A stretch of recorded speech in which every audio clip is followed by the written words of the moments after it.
terrible shame. I would exult, man. You know, he brought me out of favor with my lady about a bear baiting here. To anger him, we'll have the bear again, and we will fool him black and blue. Shall we not, Sir Andrew? And we do not. It is pity of our lives. Here comes the little villain. Have down my medal of India. Get you all three into the box tree. Malvolio is coming down this walk. He has been yonder in the sun practicing behavior to his own shadow this half hour.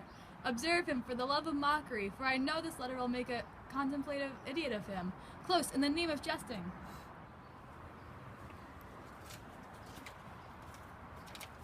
"'Tis but fortune, all is fortune.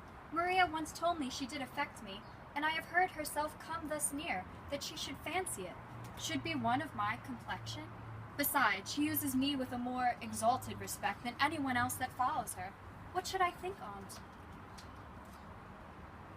Here's an overweening robe. Oh, peace.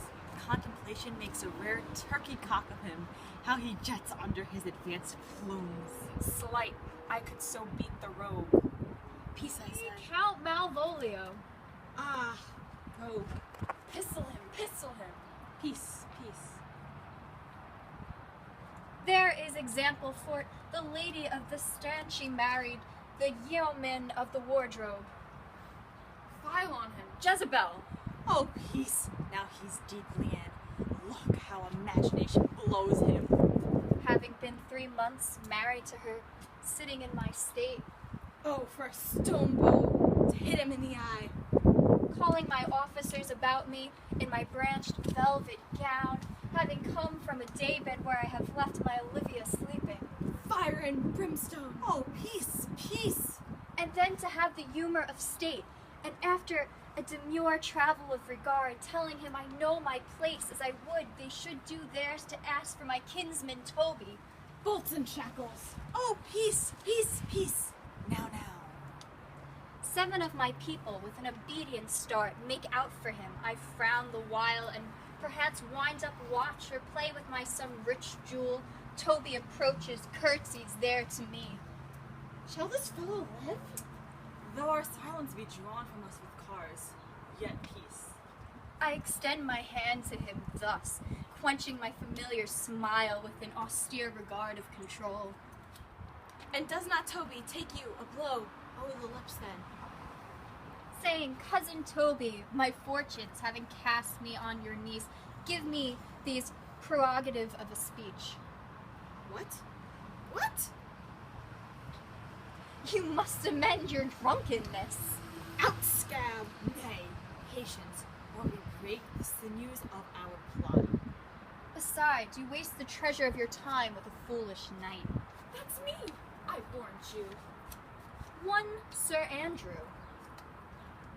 I knew 'twas I, for many do call me fool.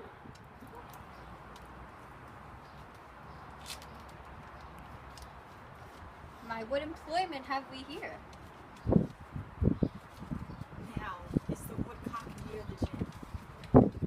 Oh, peace. And the spirit of humor is intimate reading aloud to him. By my life, this is my lady's hand. These be her very C's and U's and her T's, and thus makes she her great P's. It is in contempt of question her hand. Her C's, her U's, and her T's? Why that? To be unknown, beloved, this and my good wishes, her very phrases, by your leave wax soft, and the impressure her lucrous, which she uses to seal 'tis my lady to whom should be. This wins him, liver and all. Jove knows I love but who? Lips do not move, no man must know. No man must know what follows, the numbers altered. No man must know if this should be thee, Malvolio. Marry, hang thee, Brock. I may command where I adore, but silence like a Lucrece knife, with bloodless stroke my heart doth gore. M-O-A-I doth sway my life. A fustian riddle. Excellent. Punch, say I. M-O-A-I. doth sway my life. Nay, but first let me see, let me see, let me see. What dish, O poison, has she dressed him? And with what wing the Staniel checks at? I may command where I adore. Why, she may command me. I serve her, she is my lady.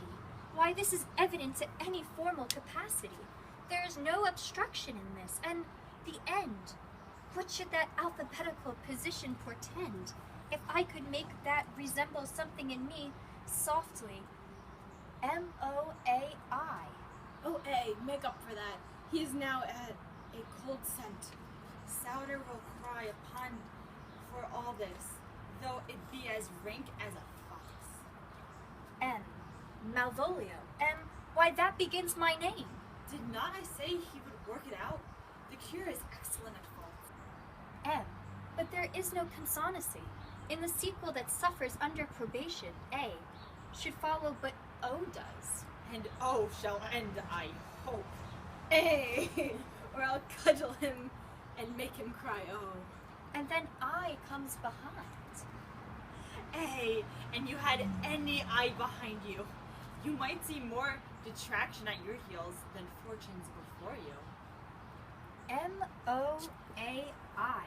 This simulation is not as the former, and yet to crush this as a little, it would bow to me, for every one of these letters are in my name. Soft here follows prose.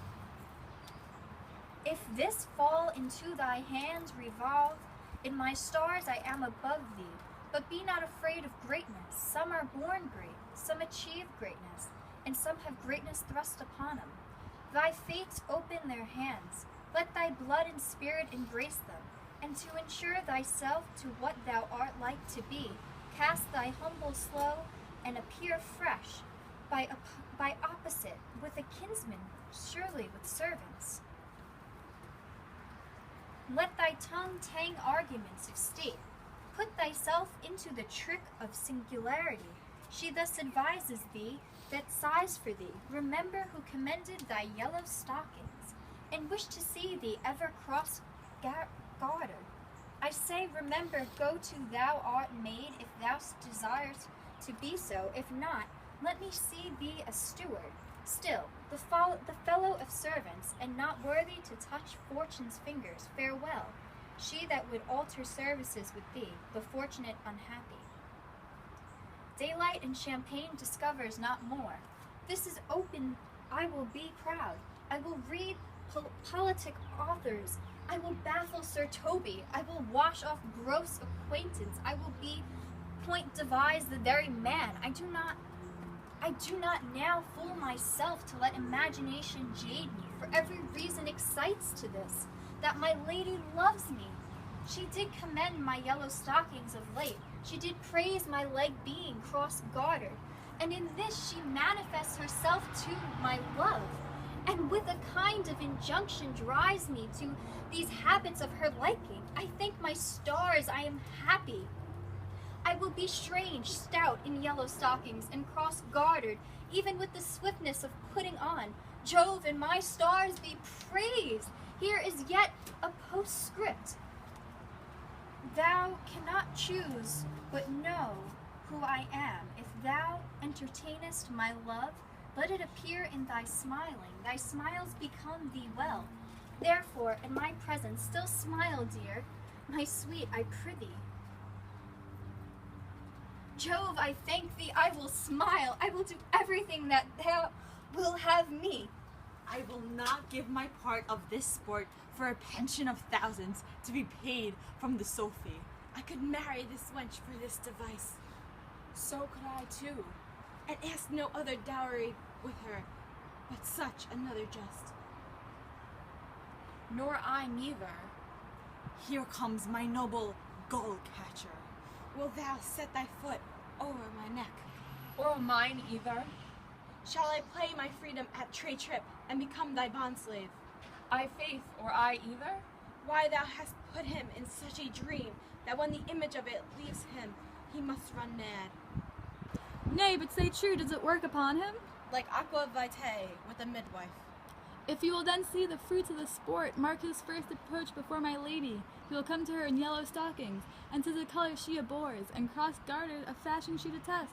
And he will smile upon her, which will now be so unsuitable to her disposition, being addicted to a melancholy as she is, that it cannot but turn him into a notable contempt. If you will see it, follow me. To the gates of Tartar, thou most excellent devil of wit! I'll make one too.